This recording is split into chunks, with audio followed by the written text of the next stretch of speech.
Bonjour, c'est Crypto et j'espère que vous allez bien. Aujourd'hui, on va parler de Ondo, la crypto de la fondation Ondo et de Ondo Finance. C'est un pied directement dans le RWA, dans le Real World Asset, qui a un narratif très important et qui est certainement l'avenir de la finance classique avec l'intégration de la blockchain pour faciliter leurs frais de gestion. Et Ondo Finance se fait connaître de plus en plus et marque son avancée avec des relations et des partenaires de plus en plus forts, comme par exemple Bank of America, BlackRock, etc., etc. Bref, on va voir ce qui est en train de se passer, surtout qu'on a un gros unlock, c'est une libération de token qui va arriver, et on va voir comment le prix risque de réagir par rapport à cette libération, qui est colossale par rapport à Ondo, et qui va falloir surveiller vraiment de très près. On va rappeler ce qu'est Ondo Finance. Ondo Finance, c'est une plateforme qui est spécialisée dans la tokenisation d'assets. Alors, elle met en place des tokenisations pour majoritairement des institutionnels, dans lequel on va retrouver l'USDY, qui est ici une tokenisation du dollar dans lequel on récupère un yielding dans les alentours de 4,65%, donc c'est-à-dire un rendement avec intérêt composé, et on va avoir par exemple l'OUSG qui va être uniquement pour les institutionnels, qui est par exemple de la tokenisation du bon au trésor américain. Bref, il faut comprendre que c'est une plateforme qui est spécialisée dans la mise en place de tokenisation de quelque chose du monde réel, donc spécialisé dans le RWA, et ils ont une capacité à sécuriser ces biens-là qui leur permet de pouvoir discuter directement avec des leaders du marché comme BlackRock ou Coinbase.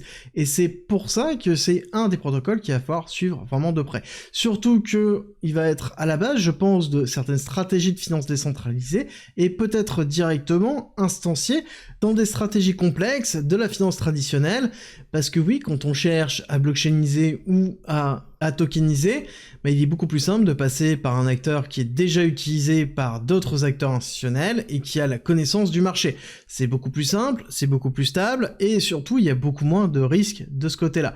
Et ce qui est intéressant, c'est qu'on voit vraiment que Ondo arrive à avoir des partenaires très forts, comme BlackRock, comme Morgan Stanley.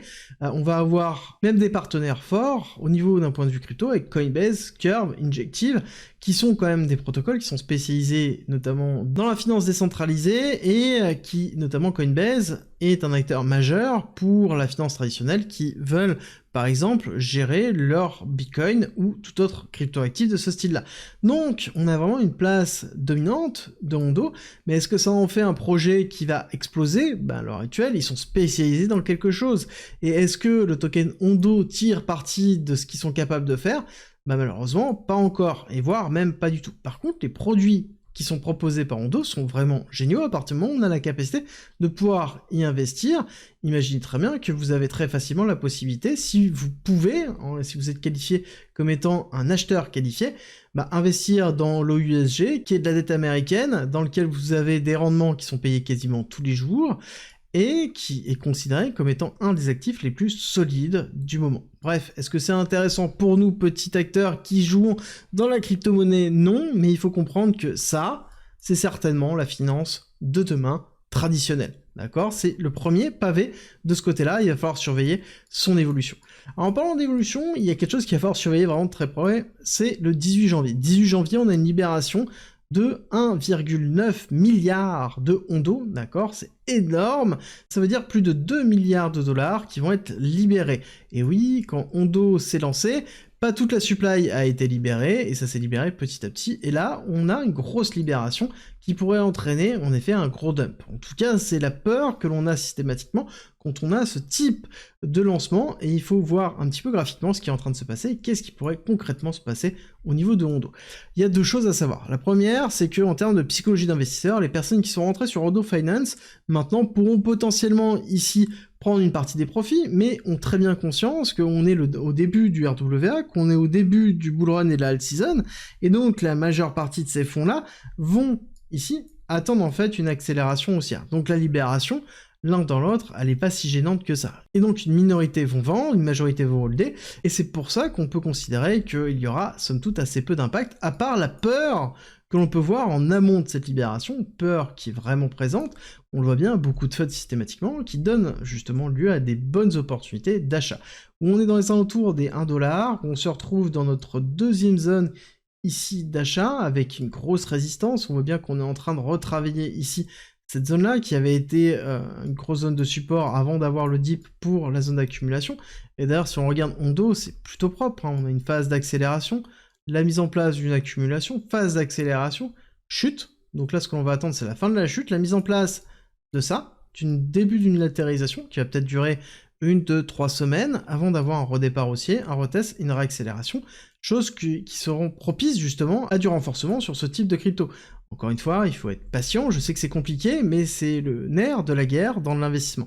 Donc on est dans une zone intéressante, on peut aller un petit peu plus bas pour moi retester dans les 0,8, 0,85, là on va être vraiment dans la zone. Si vraiment on a une grosse chute et qu'on a une grosse libération avec potentiellement une grosse période de peur, on peut aller retester le bas de l'accumulation ici, pourquoi pas, dans les 0,6 à 0,75, mais pour moi, ça risquerait juste d'être une mèche à saisir, peut-être, si c'est le cas, mais quand même assez peu probable.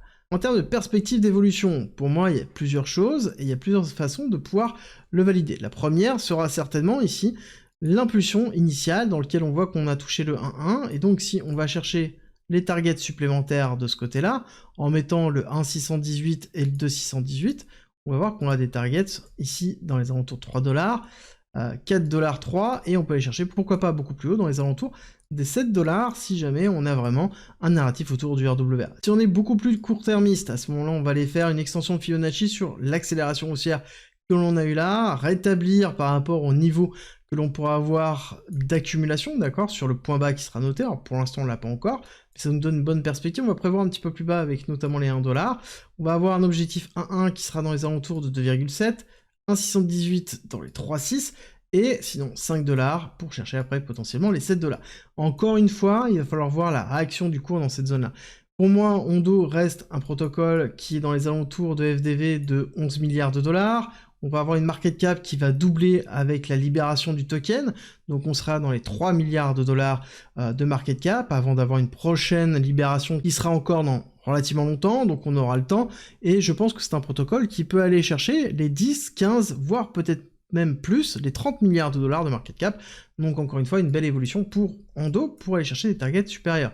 Après, il va falloir voir vraiment la réaction du marché sur l'absorption de cette libération de tokens. Si on est vraiment dans une phase d'accélération au niveau des altcoins, ça ne changera strictement rien et on aura toujours une dynamique haussière très forte. Par contre, on aura lors de retracements, des retracements qui seront beaucoup plus forts parce que les gens prendront leur profit à ce moment-là. Ce sera tout pour aujourd'hui, dites-moi ce que vous en pensez de Hondo, est-ce que ça fait partie de votre bague, et nous on se retrouve très vite pour une nouvelle vidéo.